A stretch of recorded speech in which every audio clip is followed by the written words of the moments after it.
Bismillahirrahmanirrahim. Assalamualaikum warahmatullahi wabarakatuh. Perkenalkan, nama saya Bayu Julianto Saputra dengan NIM 19010360 dari kelas 5C. Di sini saya akan menjelaskan tentang resume evaluasi pembelajaran matematika. A. Pengukuran, penilaian, dan evaluasi pembelajaran matematika yang mengacu pada prinsip-prinsip Al-Quran dan Sunnah. Yang pertama, pengukuran atau measurement.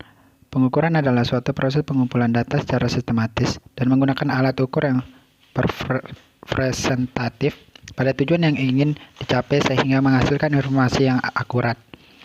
Istilah yang mengukur atau to measure adalah membandingkan suatu dengan suatu ukuran tertentu dan hanya terbatas pada deskripsi kuantitatif.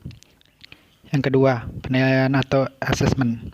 Penilaian mempunyai arti yang lebih luas dari pengukuran, karena pengukuran langkah awal yang diambil dalam rangka pelaksanaan penilaian dan pengukuran, sehingga penilaian dapat diartikan sebagai angka atau huruf yang melambangkan beberapa besar atau seberapa jauh kemampuan yang ditunjukkan oleh siswa terhadap materi matematika atau bahan yang dipelajari sesuai dengan indikator yang telah ditentukan. Yang pertama, evaluasi sebagai alat seleksi. Evaluasi dapat digunakan untuk melakukan seleksi dalam penerimaan siswa baru dari suatu sekolah. Dengan evaluasi dapat ditentukan sejumlah siswa tertentu yang memenuhi syarat sebagai calon siswa yang akan diterima. Sebagai alat penempatan, kelompok siswa yang mempunyai hasil evaluasi yang sama ditempatkan pada kelompok yang sama pula. Penempatan yang cocok dengan kondisi masing-masing siswa lebih memungkinkan untuk dapat mengembangkan bakat dan kemampuan secara optimal sehingga hasil belajarnya pun akan mencapai tujuan dengan baik. Sebagai alat diagnostik, evaluasi dapat menggunakan untuk mendiagnosa kesulitan belajar siswa, yaitu mengetahui letak kelemahan dan kebaikan siswa dalam penguasaan setiap konsep matematika yang telah diajarkan. Tujuan evaluasi. Dalam fungsi evaluasi tersebut didapatkan sebuah tujuan dari evaluasi, yaitu untuk mendapatkan calon siswa pilihan yang cocok dengan suatu jurusan dan jenjang pendidikan tertentu, untuk mengetahui beberapa jauh hasil yang telah dicapai dalam proses pendidikan yang telah dilaksanakan. Apabila hasil yang dicapai belum sesuai dengan yang diharapkan, perlu dicari faktor penyebab yang menghambat tersebut. Selanjutnya dapat dicari jalan untuk mengatasinya dan untuk menentukan pendidikan lanjutan siswa agar sesuai dengan minat, bakat, dan kemampuannya. 3.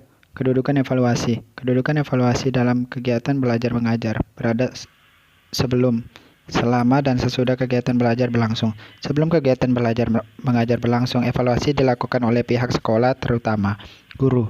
Hal-hal yang dievaluasi diantaranya meliputi calon siswa mengenai usia, kematangan kognitif, kondisi fisik, dan kesiapan sarana dan prasarana sekolah. Pelaksanaan evaluasi bisa melalui tes tertulis, lisan, perbuatan, ataupun dengan pertimbangan melalui pengamatan atau observasi. B. Penilaian autentik. Jenis-jenis penilaian autentik pada tingkatan kognitif atau LOTS, MOTS, dan HOTS. Yang pertama, penilaian autentik. Penilaian autentik adalah istilah yang diciptakan untuk menjelaskan berbagai metode penilaian alternatif yang memungkinkan siswa dapat mendemonstrasikan kemampuannya dalam menyelesaikan tugas, dan penyelesaian masalah. Penilaian autentik atau authentic assessment adalah pengukuran yang bermakna secara signifikan atas hasil belajar peserta didik untuk ranah sikap, keterampilan, dan pengetahuan. Istilah autentik merupakan sinonim dari asli, nyata, valid, atau reliable. Jadi, penilaian autentik adalah proses pengumpulan informasi tentang perkembangan dan pencapaian pembelajaran yang dilakukan oleh peserta didik melalui sebagai teknik yang mampu mengungkapkan, membuktikan, atau menunjukkan secara tepat bahwa tujuan pembelajaran telah benar-benar dikuasai dan dicapai. Jenis-jenis penilaian autentik. Ranah kognitif mencakup kemampuan berpikir, yaitu berkenaan dengan pengenalan, pengetahuan, perkembangan pengetahuan, dan keterampilan intelektual atau akal. Sehingga bisa disimpulkan ranah kognitif merupakan sentral yang mempunyai peran penting dalam pengembangan kurikulum dan pengembangan evaluasi pembelajaran. Pengelompokan level kognitif tersebut yaitu pengetahuan dan pemahaman atau level 1,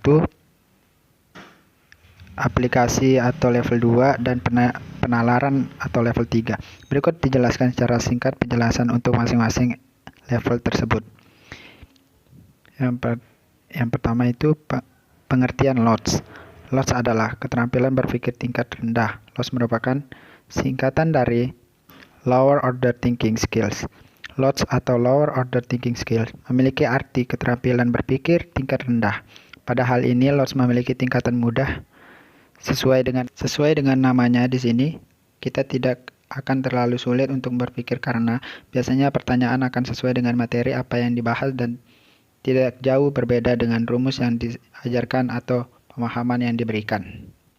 Pengertian MODS. MODS adalah keterampilan berpikir tingkat menengah. MODS merupakan singkatan dari Middle Order Thinking Skill.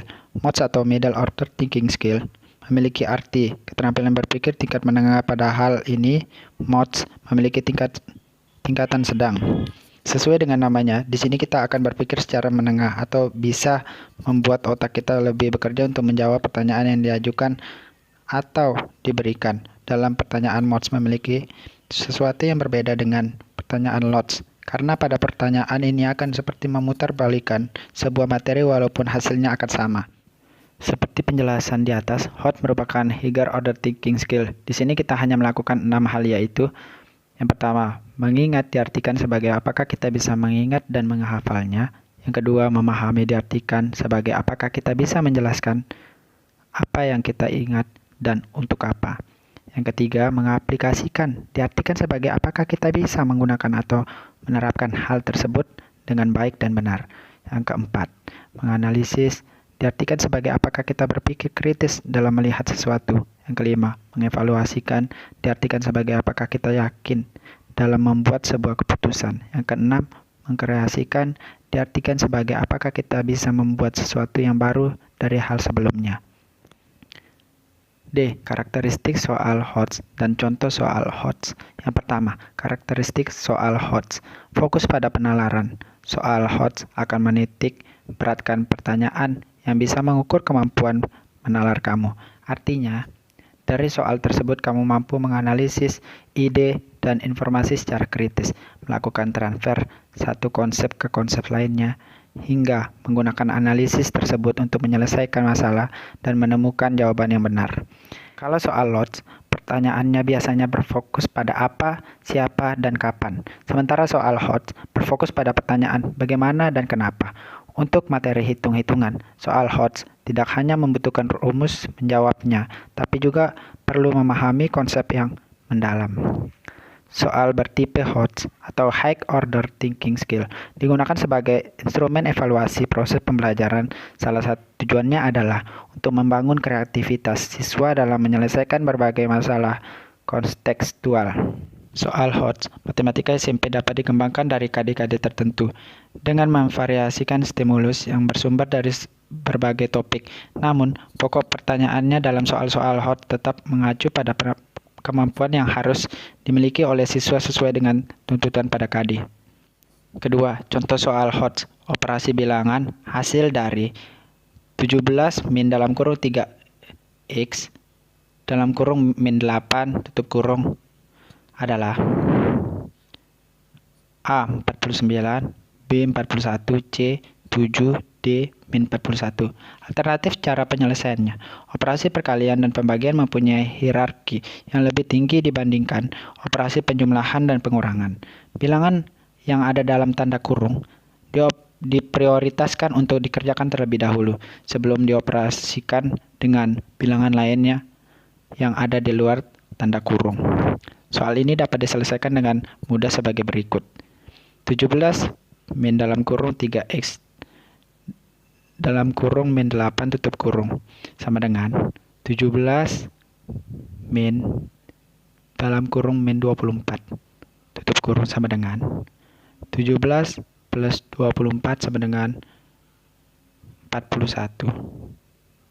Jadi diperoleh hasil sama dengan 41. Sekian yang dapat saya sampaikan. Kurang lebihnya mohon maaf. Wabillahi taufiq wal hidayah. Wassalamualaikum warahmatullahi wabarakatuh.